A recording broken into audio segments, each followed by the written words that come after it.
My name is Gabby, and this is Yappy Hour. Cheers!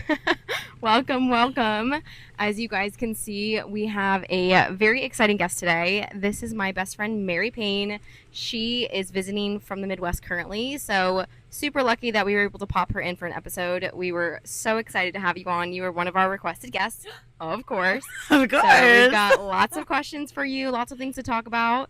Just kind of a quick overview. We're going to chat a little bit about female friendships. We have been best friends for how long? 16 years? 16 years, best friends. We might know a thing or two about long-lasting friendships. So we're going to talk a little bit about friendships, making friendships as an adult, making friendships as a child, and just a little bit more about our friendship and like our specific story as well, because I think it's just interesting to talk about. So buckle up and enjoy the ride. Let's do it.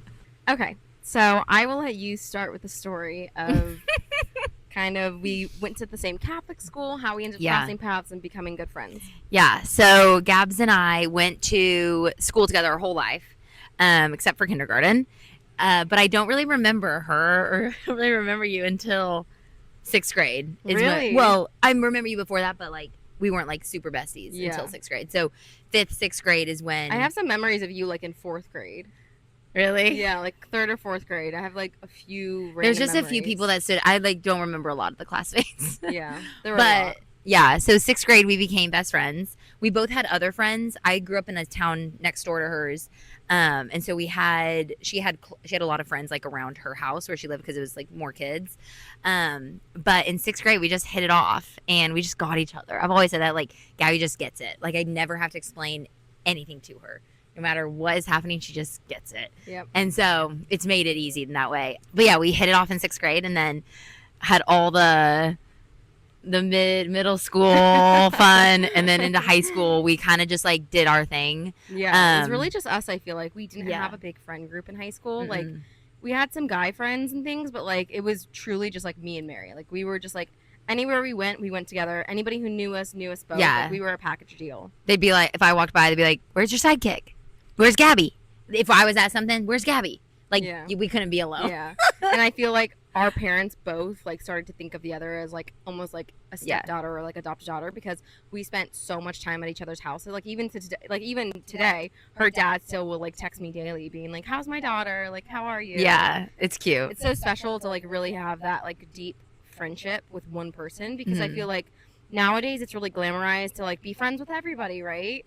And it's like a friend to all is a friend to none. Yeah. Really, which I do believe in that saying, is like you can't split yourself in 100 different ways and expect to give anybody a true, genuine friendship. Be a friend to a lot of people, but also like it's very rare that you have someone that knows you that deeply and like can love you that deeply as a friend and like knows every bit of you, never would judge you.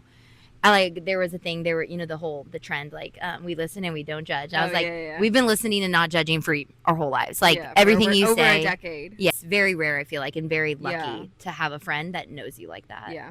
Why do you think it is that our friendship lasted 16 years? Like, what do you think we did differently that other people don't? Yeah, I think one thing, probably the biggest thing that would usually break up a female friendship especially, is, like, the little things we've never held on to, like, the little arguments or disagreements or a lot of forgiveness, so much forgiveness, and just like so much it's not that deep, like people make mistakes, benefit of the doubt always. Benefit of the doubt always, and also just like always leading with like love first, like neither one of us are trying to do anything hurtful or malicious.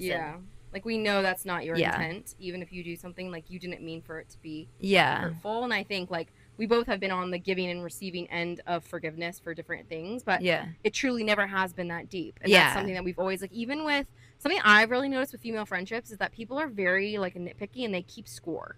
Like that's something that like we have never done throughout our friendship. It's like, oh, you like this shirt? You can have it. Like, I don't care. Oh, you know, give you the shirt off my back. Yeah, shirt off my back. Like, oh, you know, don't like this guy or think he's disrespectful when you're around him and we're hanging out. I'll block him. Like, I don't care. You know, like, it's the littlest things that it's just like, it's not that deep. There are a million boys in the world. Like, it's not that serious. Yeah.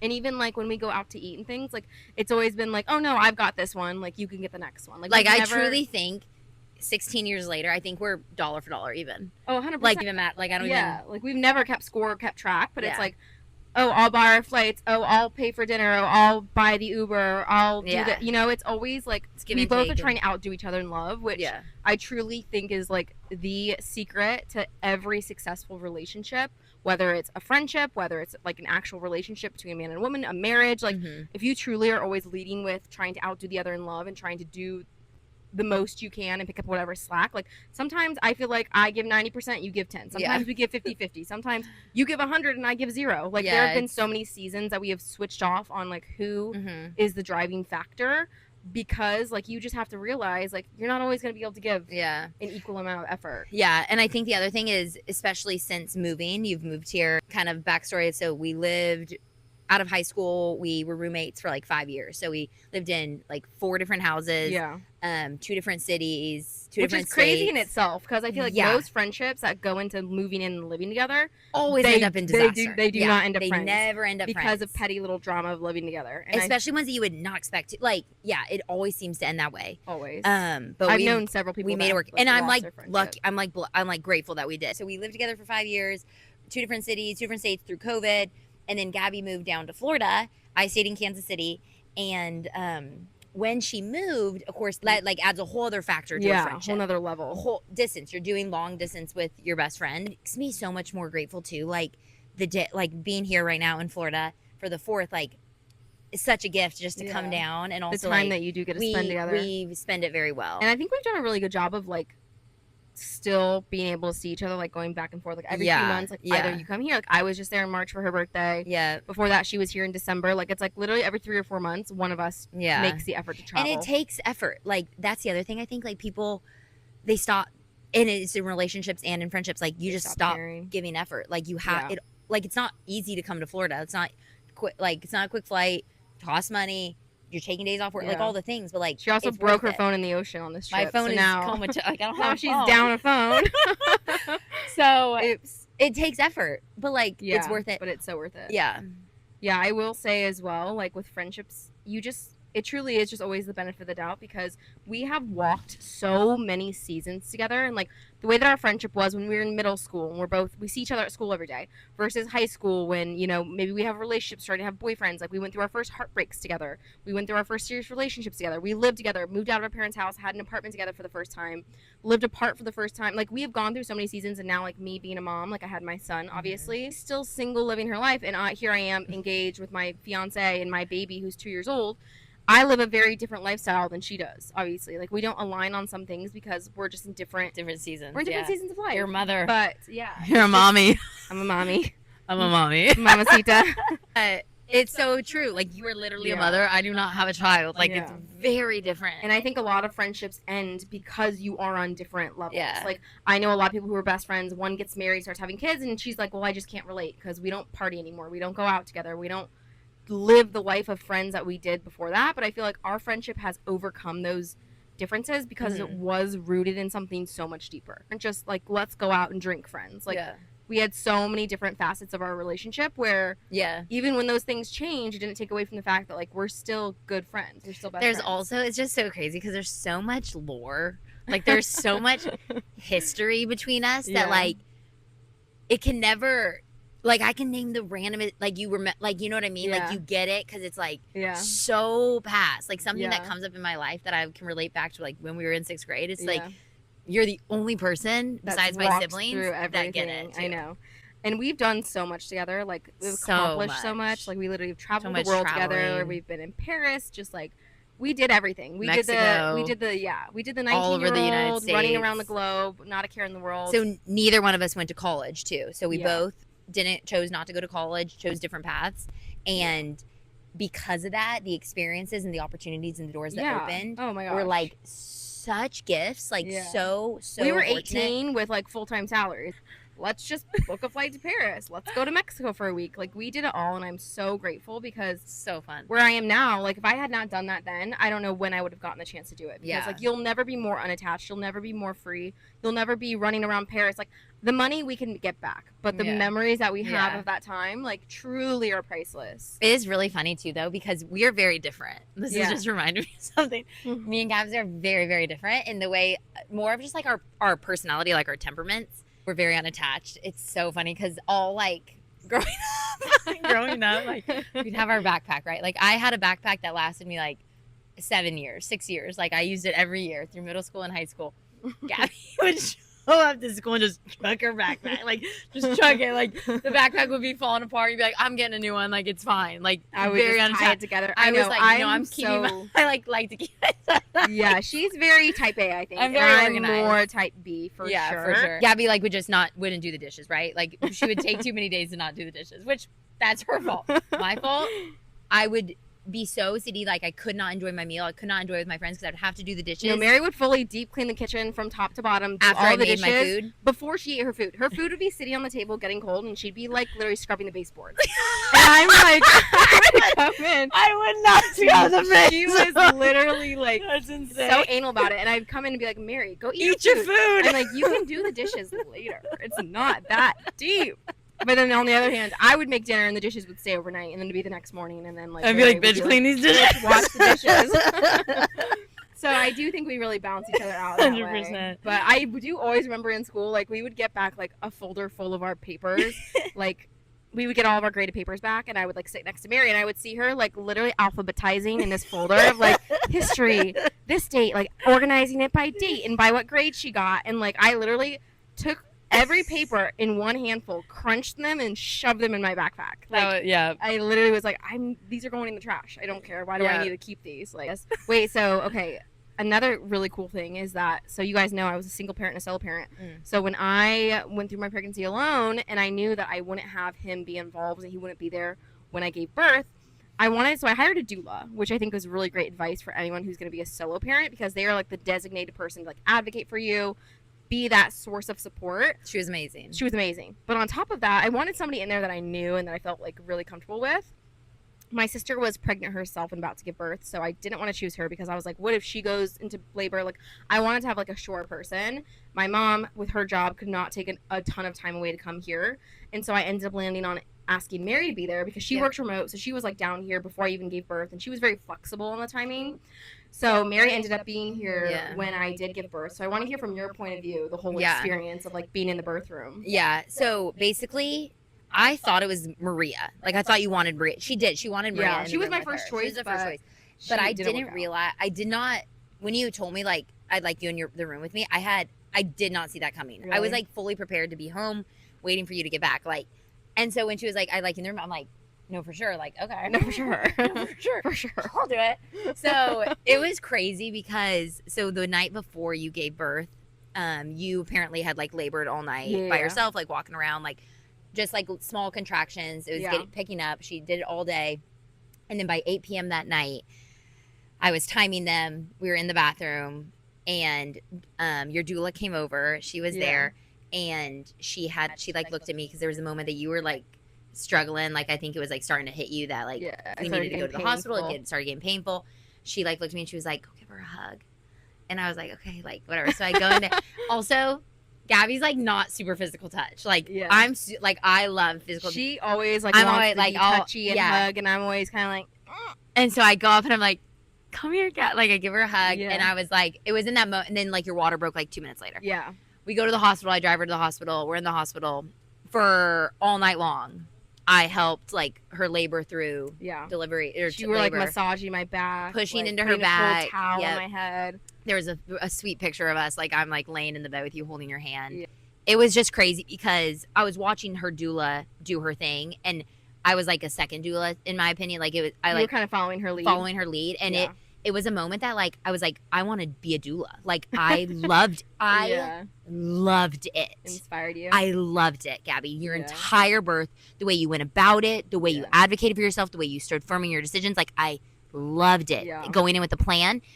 Given like anything could change at any moment, and that's totally fine. But like having a plan, just knowing to advocate for yourself. So many women are told like you have to do it this way, and it's such a lie.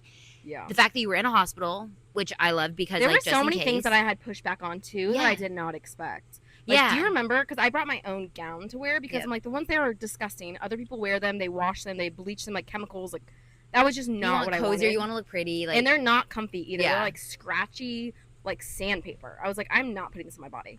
So I had bought, and there's a company that makes them that are like really pretty. You can buy whatever pattern you want, but it's like hospital grade because they need to have like snaps and things. Like if something happens, they can just rip it off and like you'll be good. So I had a hospital grade gown. It wasn't like I brought jammies, right? It was legitimate. So I show up and they're like, you need to put this on. And I was like, no, I brought my own. She's like, no, you need to put this on. And I literally like looked at my doula, and she's not one to confront the people. Like I have to be the one to advocate for myself. But she looked at me and was like, no. And so I was just silent, and the lady's like, excuse me, like you need to put this on. And I was like, no, I'm not going to wear that. I brought my own. She's like, no, it has to be hospital grade. And I was like, it is. And at this point, I'm already in pain. I'm already feeling some type of way, mama bear. And I was like, it is. And she like looked at it and was like, fine. And, I wasn't there for that too. You had to be triaged. I didn't get to go up for a little bit. The triage nurses were once we got there, it took like an hour. I waited in the room for an hour to be let up. Yeah. But it was very crazy to me. One thing I didn't expect was like I thought it would go quicker. Yeah. Like I thought because you were 60 centimeters dilated. Like I thought you would be. Like, it would go quicker. We got there at 8 p.m. and she didn't have the baby till 4 a.m. No, we went to the hospital at 11. We're thinking like, oh my gosh, it's almost midnight. And I remember thinking, like, oh my gosh, am I going to have the baby, like, by tomorrow? I don't know. Because I thought it was going to be the same day. I feel like we'll check the hospital record. I think I remember. No, I'm serious. Very in labor. Because it was already, like, dark out and late by the time the doula came to our house, remember? Yeah, but it was May. Which is, like, now. It gets dark at, like, 9 p.m. I swear. She came to our house, like, 8 or 9, and then we went to the hospital at 11. It was such a crazy experience. It was insane. And you literally saw him come out. Yeah, so then we get to the labor part, and it was absolutely insane. I'm like, push. I'm holding her hand. She gives one more push, and his little head pops out. And it was absolutely an out-of-body experience for me. It was like Gabby, I can't even explain to you. Like, I've said this so many times. It was absolutely insane. It was like I was 15 years old watching myself watch me help my friend have a baby. So crazy. And, like, it's just insane birth. Like, that baby's living, like, protected, and then boom, in the world. Like it's like a portal, low-key. Yeah, like it's coming from a nut from heaven to earth. Like literally, it's absolutely insane. I get goosebumps thinking about it. Like you literally brought that soul to earth. No, it was so crazy. It's so wild. I also Gabby had music playing. I wasn't like noticing the music playing, but in the moment, right when his little head popped out, my ear caught the music, and now it is one of my favorite. It was one of my favorite songs in the moment, and so it started playing, and now every time that song plays, I think of Gray's birth, and it's like so sweet. I know, I love that But he was born at like 4 a.m. And then, so Gabby has her baby, and I like stand up. And it was also in that moment that I realized how bad my back hurt. Yeah. Because I had been like hunched over, pushing into your back for hours. Doing counter pressure. So I stood up and I was like, oh my gosh. I was like, I know I didn't just give birth. You're like, I need to lay down. I'm in pain.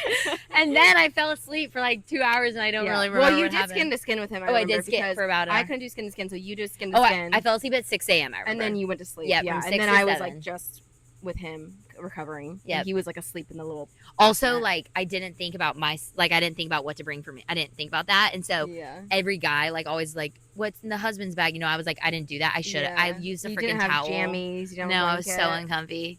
And then this was the craziest part. So I like leave probably like 11 a.m. that day to go get some food for Gabby at home. And I go home and a song starts playing while I'm like stirring pasta. The way I am sobbing over the emotional hangover. It was so emotional. Yeah. The emotional hangover from birth was crazy. Absolute. I didn't even give birth. I know. And it's like, and I know it wasn't just like, oh, it's your hormones. I know it wasn't just my hormone. Like, you truly witnessed something crazy in that birth room. And people don't talk about it. Like, no. It's truly life-changing. Like, you will never be the same. I saw birth before my first birth. Like, so now the fact that I saw that, like, yeah, it is crazy though, because you know that trend. It's like, we bestied so hard, I made it to the delivery room. Yeah, like, that was you. That was me. But it is crazy because like little 12-year-old Gabby and Mary could have never imagined, one, that our friendship would have lasted this long to adulthood. Mm-hmm. Of course, we had the hopes and dreams, but like really, in reality, the percentage of best friends from middle school that really stay like actual best friends into adulthood is like pretty low. I think it's pretty low, even to make it through high school. Especially. Yeah, for girls to be at the point where like I never imagined you would ever be at one of my births, because I thought I would have a husband, like I would have a guy there, like I wouldn't want my friend. But now I'm like, I almost can't imagine giving birth again and not having like a friend or a family member or like some other support in there aside from like, of course I want my fiance to be there, but like I don't know, it really changed my mind. Like I had such a cool like woman vibe in there. Like it was all female girls. I had a female doctor, a female nurse, Mary, my doula, so it was like, it was powerful. It was just like women, you know, just like pouring into me, and it was like such a cool like tribal feeling. I'm obsessed. My sister, one of Gabby's best friends too, Liz, she was going through nursing school, and I'm like, I texted her like that night, and I was like, Elizabeth, you have to be a labor and delivery nurse. Like, I'm obsessed with them. So like, cool. They're such just advocates and like just empowering the mom and just like so encouraging. I just loved them. Yeah. And I was telling this to Gabby, and Gabby's like, except for that one, she was just always on her phone.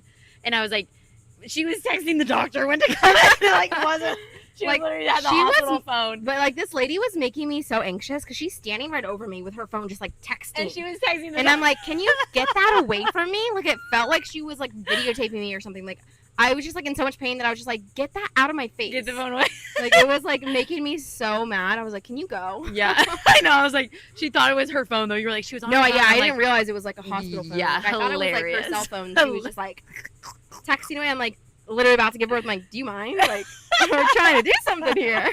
So yesterday, Gabby asked me to be her maid of honor in her wedding. It's official. So I went from the labor down to the altar. Best friend to I'm honored. I'm so excited. I know it's gonna be so fun because like again like obviously being 12 years old, being like we're best friends forever. You're gonna be my maid of honor. Yeah.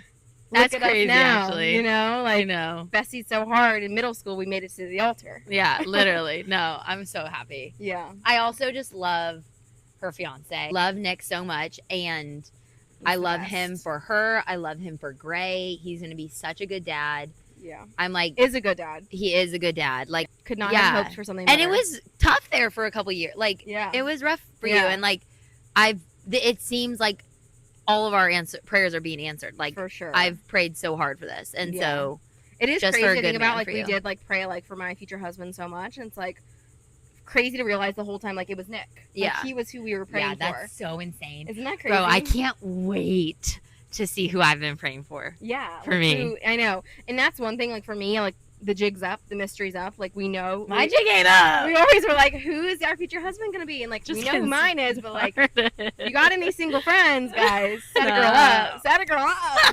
No, but really, it is crazy. And like, Nick is so like Mary. Yeah, we're like, very he's similar. very type A. He's very like fitness, health, like always pushing himself to the limit. Which you always said, she's always said, I want a male version of Mary Payne. Yeah, like jokingly, like I was like, I need to just marry a male version of you because we just got along so well. It worked. We're just yin and yang, and I feel like I needed somebody who had some of the qualities that you had. Yes.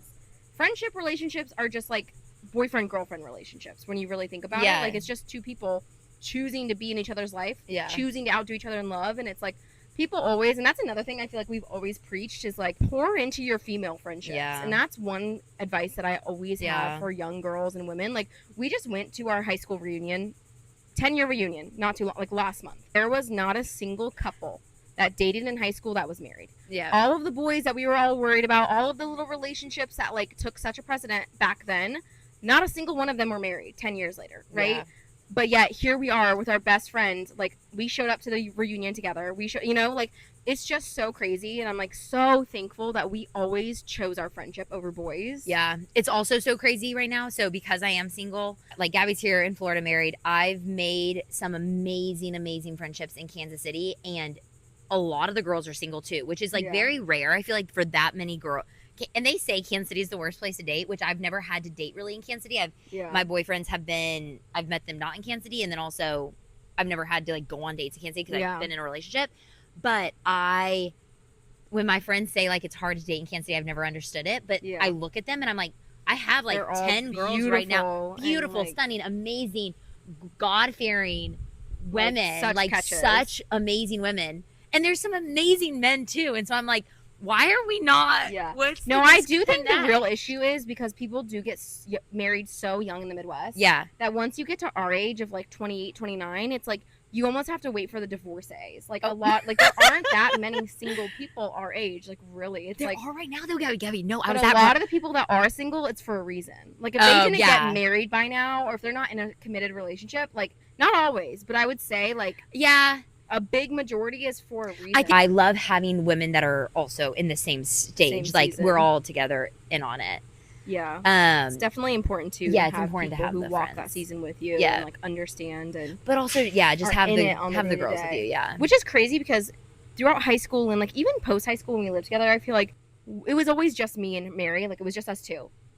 But I think there was a part of us that always wanted the big friend group. Like, we always wanted the girl gang. We wanted to have, and I tried. Like, you remember in my early 20s, like, I would try to get all these girls. I would make all these little friends and try to bring them all together for a girls' night. Try to get them all in one room. Like, let's all be friends. And it never works. Like, it always crashed and burns. Like, they were always just too different. And, like, it never really felt right. It was never cohesive. But then I moved here, and then I was just, you know, kind of thrust into this amazing female group of friends that I just kind of happened upon. You guys heard in the last episode.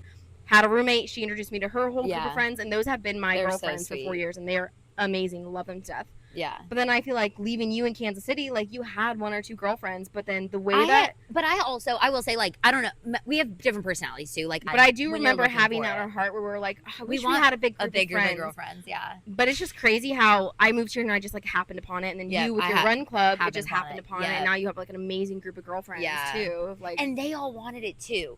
It's like everybody wants friendship. Like, they want that connection. Need connection. We're made for it. We're literally not made to be alone. And so, like, God wants us to have that community and, like, the friendships, and so important. Yeah, it's so important. So you have this great group of girlfriends now. A lot of them you met from your run club. So talk a little bit more about that, about what you do, kind of your business and all that stuff.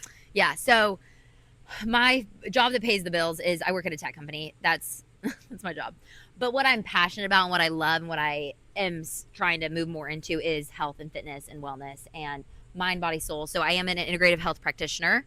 I do have my certification in that, and my main focus is women and children. Love helping moms. I love helping women. I love helping young girls. Yeah. There is a lack of confidence as young girls, and a lack of just like in the world. There's not a lot of research done on women in sports and women in fitness and athletics and support. And a lack of support, all the things that someone needs to just like thrive in that space. And so I want to be that for them. I want to help them. I want to encourage them, advocate for them. Yeah, I do a lot of fitness stuff. I do a lot of workouts for girls. I write a lot of workout plans. But my big focus is mind, body, soul. Like, it truly takes your entire being, getting your whole self well.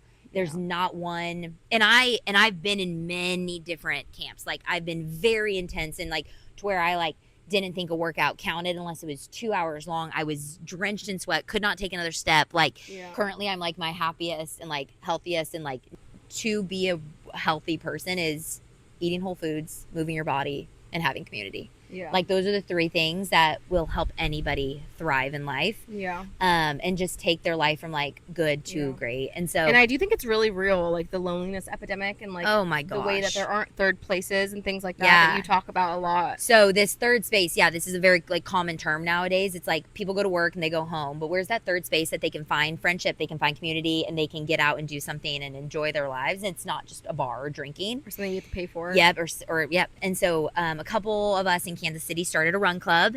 It's the biggest run club in Missouri and Kansas. It's called Kansas Run Club.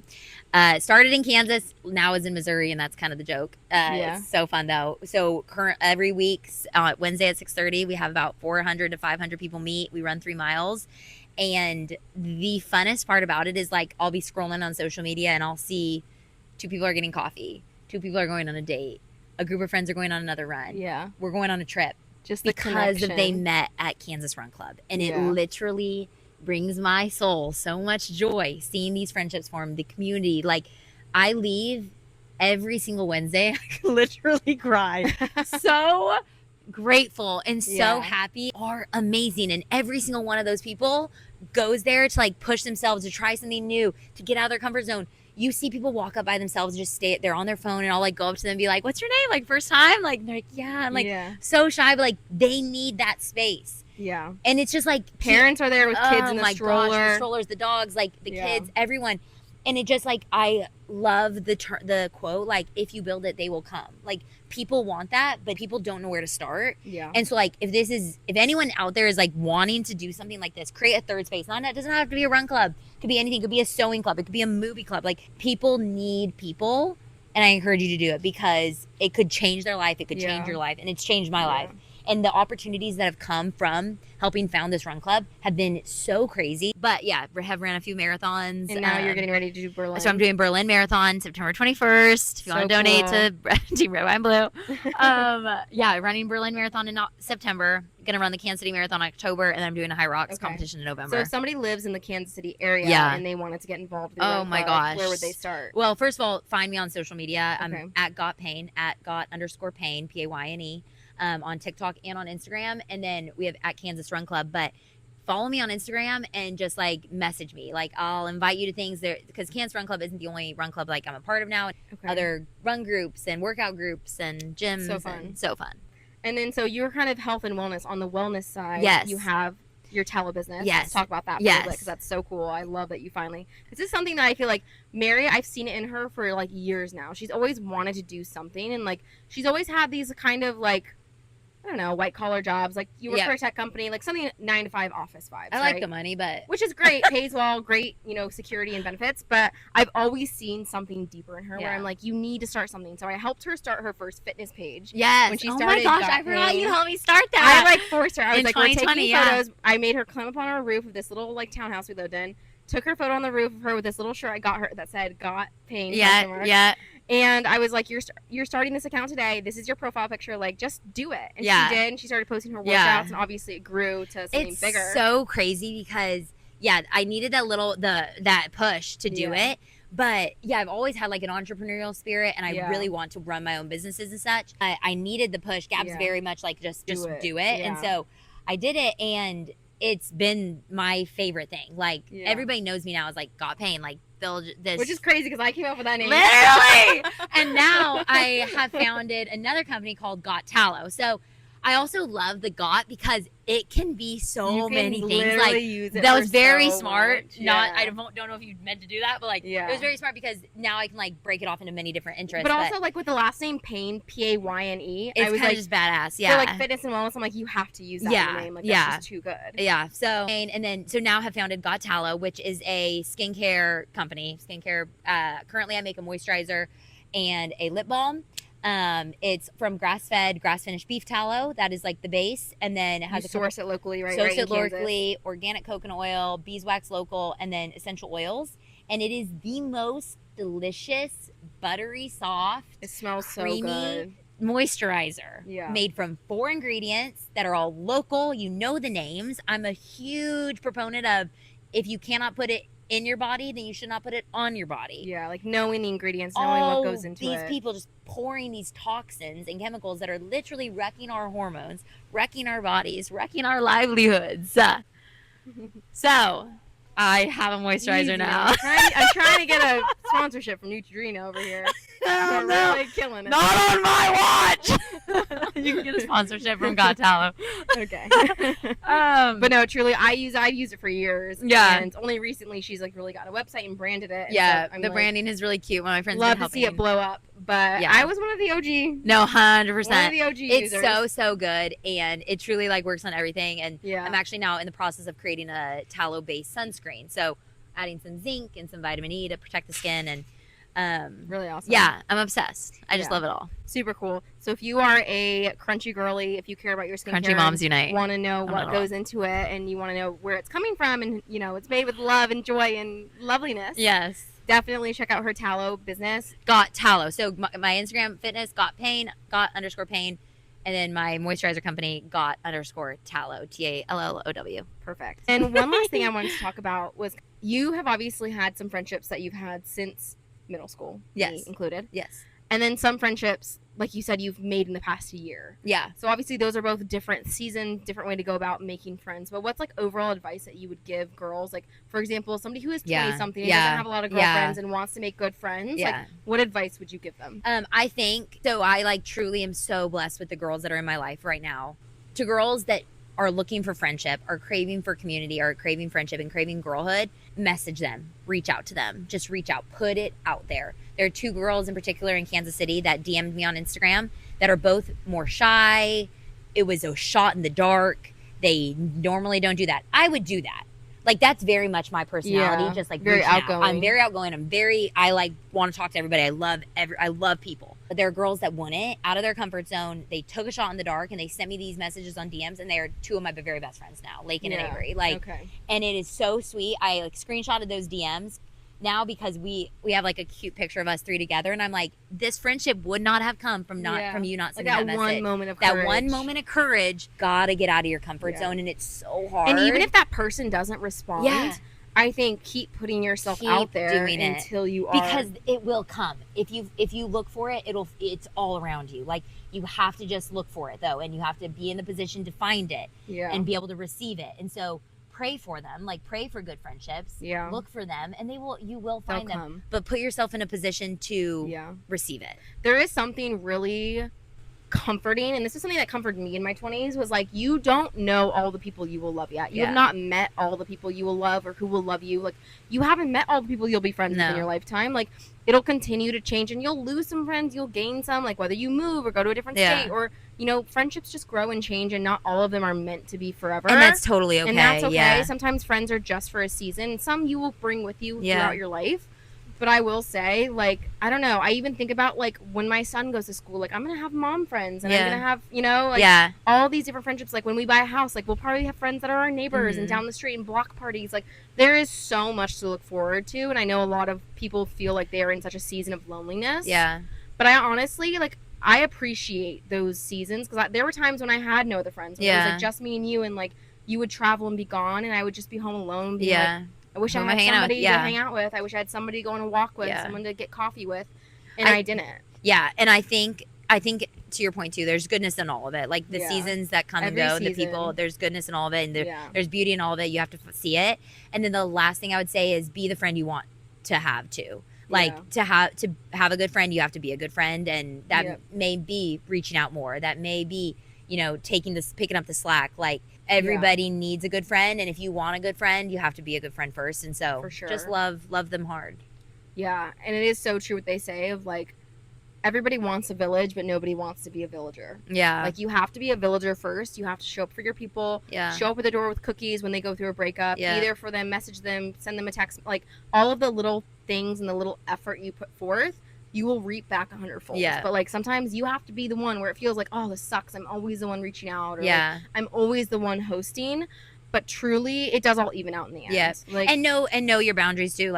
If someone is hurtful or purposely hurting you, you don't have to deal with it. Friendships out there. But there are some amazing friendships. Yeah, and you'll find them. Yeah, I think there is a fear too of people who have girlfriends. It's oh, if we break this off, who will I be friends with? Who else There's do I have? Many girls. And there are just so many amazing women out there who are also craving connection and friendship and would really pour into you in the way that maybe some friends that you have right now, maybe they were your friend in college and they were there for a season and you had fun and memories and you partied together, but now you have nothing in common, and this person just constantly is negative and brings you down. Speaking of friendships, flowers, cookies when someone breaks up, should we pivot into dating? Oh yeah.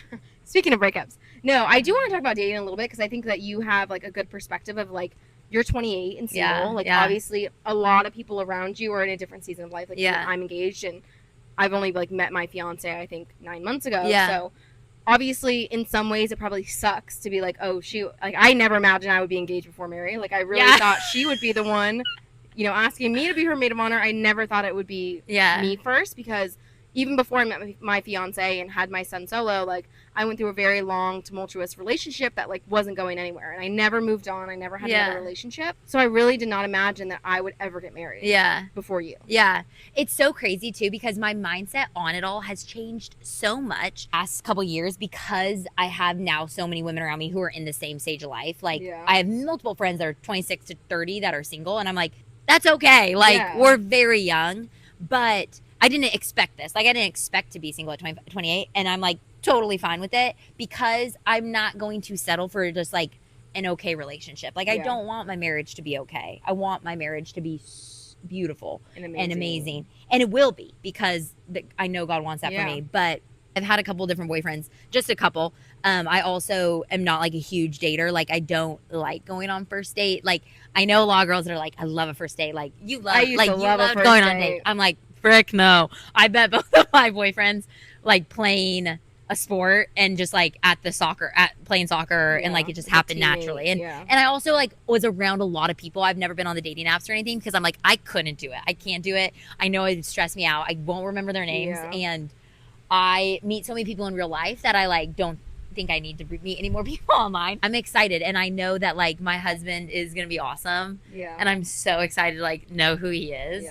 But and also I think it's like our view is so skewed because we do have the 19-year-olds getting engaged and married. It's like 28 is so young. My little sister just got engaged. She's 22.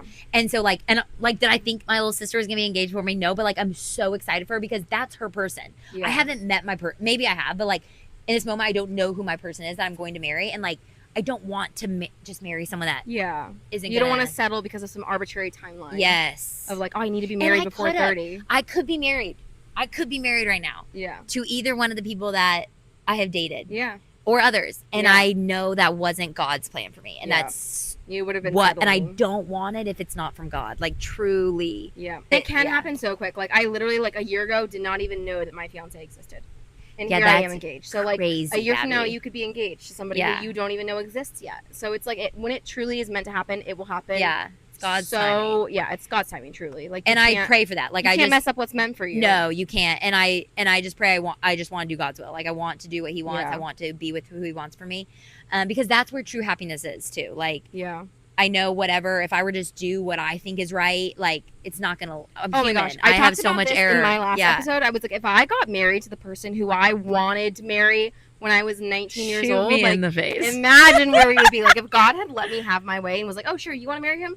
You can have him, sure. If he had not taken that person out of my life, like, oh, thank you, Lord. Because no, literally, thank you, Lord. That would have been a hot dumpster fire. He wants such good things for us, too. Like, we just have to just keep praying and keep talking to him and just, like, trust. The things that he knows. Have hope. The things that he knows. My gosh, the things that he's known, the conversations he's heard, the things that he's seen. So true. He has paved he has walked every single step before us. Like, he knows what's coming.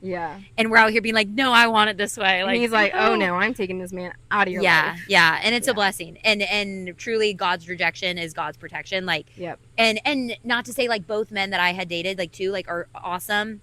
They're going to do amazing things. And like, I hope for the best, but I don't. It's not for me, and like that's totally fine. Like people almost think that like somebody to not be with him, they have to be a villain. Yeah, it's like oh, he cheated on you. Oh, he was a terrible person. Oh, he was abusive. Like sometimes like love him to death, but it just isn't a good fit. Yeah, like it doesn't mean they're a bad person. No. Like if a girl came to me and messaged me and was like, "Hey, I'm dating your ex," whatever, I'd be like, "You are blessed. Yeah, like, congratulations. Yeah. Like that is amazing. He's an amazing man." Like I would have not a bad word to say. Yeah, even though we had a toxic relationship, it was because we were trying to make something work that just was not meant to be, you know? And it's hard, too. And, like, breakups are hard. Like, going through breakups. So I just went through a breakup earlier this year. And it had to end. And, like, it's hard because, like, I had a lot of love for him. And I still care about him. But it was really hard. I knew it had to happen. But I also knew, and I'm not one to go back to relationships. Like, I'm not, if it's done, it's usually done. And I was very firm in my decision. But I also cared about him. And so there was a couple times that, of course, that like I would think to text him or such, but I heard a quote and I've like stuck with this quote and I'm obsessed now. And it's like, if you can't, because again, I'm not this person, but like I know girls are, and I know it's easy to be. It's not a bad thing that you're this way, that you want to go back to them, that you crave that, like it's comfortable, it's love, like you know you want it. But if you can't move on for yourself, move on for your future husband, because your future husband does not deserve to have a woman who is 1 foot in and 1 foot out, 1 foot in different, or like he deserves to have all of you fully, to know you, see you, and love you. And so if you cannot move for yourself, move on for your future husband. And that changed my mind. I'm just like, that's so true. Like I want my husband to have the most healed, the most beautiful, the most full-hearted, loving Mary, open version of myself. And the only way to do that is cut him off. Like I'm such a cold turkey. It has to be no contact. End it.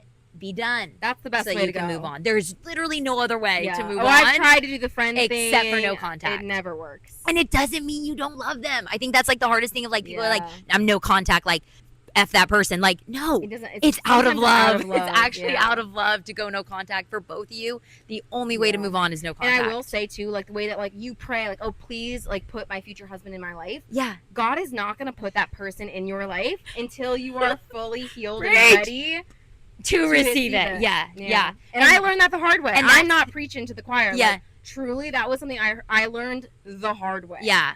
And my prayer lately has been that exactly. Help me to be ready to receive. Prepare me to be ready. My future Help me focus on me. Help me become like the best future mom, the best future wife, the best future everything. Currently, prepare me to receive what you have so that when it is there for me, I can welcome it with like full open arms and be so ready to receive it because I want that. Like, I'm so excited to see who your future husband's gonna be. I can't wait to find out.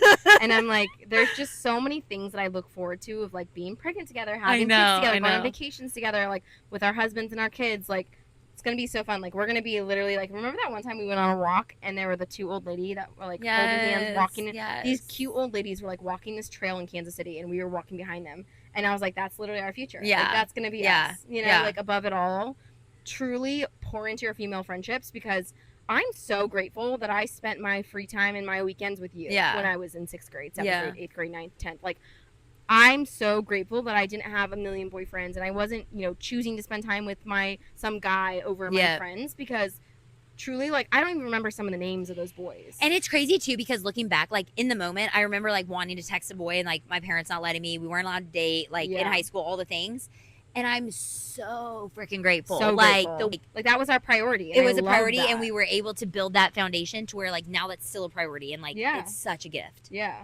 It's just so, like, so many people don't have it. And, like, I want that for them so bad. Yeah. Because it's amazing. Yeah. Like, I want my kids to be able to make good, not just female, I guess, if they're male as well, just good friendships, like good long-lasting friendships. Like, even if they don't last 16 years, because I do think that we're a bit of an anomaly. Like, I don't expect everyone to have a friendship that lasts 15 plus years, but I do think that there is something to be said about making and keeping friends. Like, when I meet somebody who has never kept a friendship more than a year's time, like, they make a friend, they have a falling out, they lose a friend, like, because they are a bad friend, and sometimes it's not their fault. Like, they were raised a certain way, and they don't know how to be a good friend. And that's what I said. To have a good friend, you need to be a good friend. Yeah, you got to show that, like, true unconditional love. Like, and it's hard. Like, some people just have never gotten unconditional love in their life, and they don't know how to give it.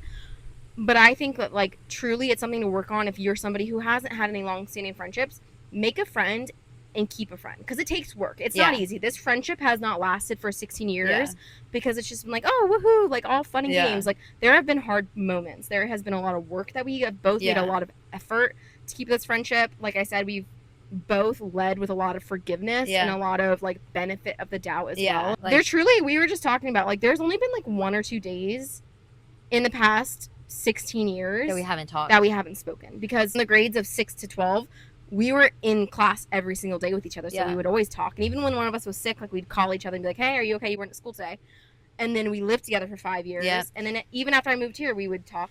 There was one, it's so funny. So I went on a silent retreat. So that week we didn't talk. And I was like, I didn't have my phone. 4 or 5 days. Yep. And then one day, I was actually going to bring this up earlier. It was so funny to me because it was like a clear shifting point. When Gabby wasn't dating or didn't have a boyfriend, and then she started dating Nick. And there was a day. It was when we moved in together. It was like one of the first days that they lived together. Gabby didn't text me, and I didn't text her. And the next day, I, like, went to text her to tell her something, and I was like, "Oh my!" We didn't talk yesterday. We didn't talk yesterday. It was literally like it was like a moment. Yeah, one was, like, just somebody always reaches out, you know. Yeah, just like even if it's one text, we always there's hi. Yeah, that's it. But but there was one day that we and didn't not even see. like, usually we'll like swipe up on each other's Instagram no, stories. There was no spoken words. I literally was not on my phone. And that day, and the next day I was like, Nick. I didn't talk to Gabby yesterday. That's so insane. Yeah. And then it like started like we text probably, and that's why like I love calling too. We call each other like a few times a week and a lot of voice notes, but like texting has gone down so much since you got. Yeah. Since I moved in with Nick, because I feel like I'm not on my phone as much. Yeah, I know. It's crazy. It's good. It's a good shift. It's a good shift. I just focusing on and we know like and being a mother and being a wife. And that's the other gift. Like, it's been 16 years. If I don't hear from Gabby, I'm like, yeah, you're not like, oh, is she mad at me? Where's Gabby? Yeah, you're like, oh, queen. Fly away. That's so funny. And are temporary. Like, honestly, like, I hate to say it, but like, truly, like, I've always said, like, friends are forever and boys are temporary, because until you meet your future husband, like, every boy is temporary. Wait, I have a question. This is gonna be a fun question for the pod. Do you think that men and women can be best friends? No. I don't think they can. Hell no! I don't think they can truly be best friends. I do not think so. I have my best friend Matt. Yeah, but he's not your he's best not friend. My best friend, and like we don't talk often. He has a girlfriend. I have my relationship, and like we've been friends. He's a male since good 2016, friend. And he's a really good, like my best male friend. He's the only like long-standing male friendship that I've had, but it's because it's so like low maintenance. Like we go months without talking. We haven't seen each other in a year and a half, maybe. Yeah. So it's not like the true best friend, like a male best friend that like you hang out all the time. You talk about everything. You do it. I don't think that truly can ever come to fruition, just because like just the way that we're made. Like you catch feelings. You know? Like, when somebody truly understands you on that level and you spend a lot of time with them, someone's getting heartbroken. Somebody's catching feelings. Bad. Like I don't think they can either. And I don't want my future husband, to have a girl best friend. Yeah. Hell yeah, I would not. Like I'm fine. I'm fine with I'm his girl best friend. I'm fine with my husband having female friendships. Yes, have them. It's good. They need that. World to me. It's more so of like the best friend thing, the inside jokes, the haha, silly, funny, like going on a trip together. And like I see some friendships and I'm like, that's odd. It's Mormon wives. Yeah, that's weird. Something's off, you know? Turns into swinging. Because like truly, like to your point, it should be your wife. Like, that should be your best friend. Yep. That should be the person you go to and that you're giddy to tell something to. And like I've had guy best friends, like very, very close guy friendships. The second they got a girlfriend, I was a thought of the past. Which is great. Which is perfect. I'm like, that has to be that way. Yeah. So I do think you can have male friendships for a season, but truly once you do like both get in like serious committed relationships, it has to change. Yeah, the dynamic has to change. Yeah. It's just out of respect. Jinx. We do this. The more time we hang out together, like I notice when we're apart for a few months, the first day we hang out, it's totally normal. Second day, we start accidentally saying some of the same things. By the third, fourth day, we are truly like back to normal, talking in unison. But truly out of respect. Like, yeah, no, really. Yeah. No. Are you proud of me for having a podcast? I'm so proud of you. No, I'm so proud of you. You're my because actually, I thought I would have a podcast before you. Got the ring, got the podcast. I got other things. No, I'm so proud of you, and I'm so excited. I think this is gonna be so fun, and I can't wait to see like who else you have on it. I can't wait to listen to Nick's episode. I know my episode will be the best, always for sure, but totally fun. His episode will come out before this, which is funny because a lot of things, like some of the things we touched on, I talked with Nick about. Yeah, too. Like, good. He talked about his struggle. Yeah, he talked about his struggle with health, of like taking it too far. Took it too far. Then just I did 75 hard like 3 times. Lost so much weight the first time. Wasn't eating anything. Yeah. Working out so hard in the summer. Yeah. Stress on your body. Like that's also not healthy. Stress is a silent killer. Yeah. No, we could go and maybe I'll be on another one and like strictly talk health stuff. That'd be super fun. Yeah, that's great. But no, thank you so much for having me. We are professional yappers. I know. Do you guys like the hat? Professional yap. But thank you guys for tuning in. Hope you guys enjoyed and learned a little bit about female friendships and how to make them, how to keep them, how to love your friends well. Love them well. Be a good friend. Look for friendships. Look for it. It'll come to you. You'll find it. Yeah. And if you take anything from this episode, I would say find a third place. Find a third space. Go get some community. Plug yourself in. Get connected. And also that looks like. Encouragement to build it. Do it yourself. Like, there's so much space for it all. Like, if you have something on your heart, start a mom walk it is there for a reason. Go do it. Start a book club. Like, I just started a movie club. Yeah. Which I'm really excited about. I'm actually so excited. Because I never watch movies. It's going to make me get to have a fun watching. I have a little group of friends in a group text, and like we're each going to take a turn picking a movie of probably every other week. I think every week is too much pressure. So we're going to do it twice a month. But everybody has to watch the movie, and then we get to all discuss, which I think is super fun. No, but follow along. Keep following Gabby. Yeah, keep liking and subscribing. We love her.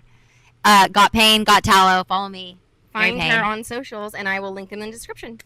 Thanks for watching. Bye, guys.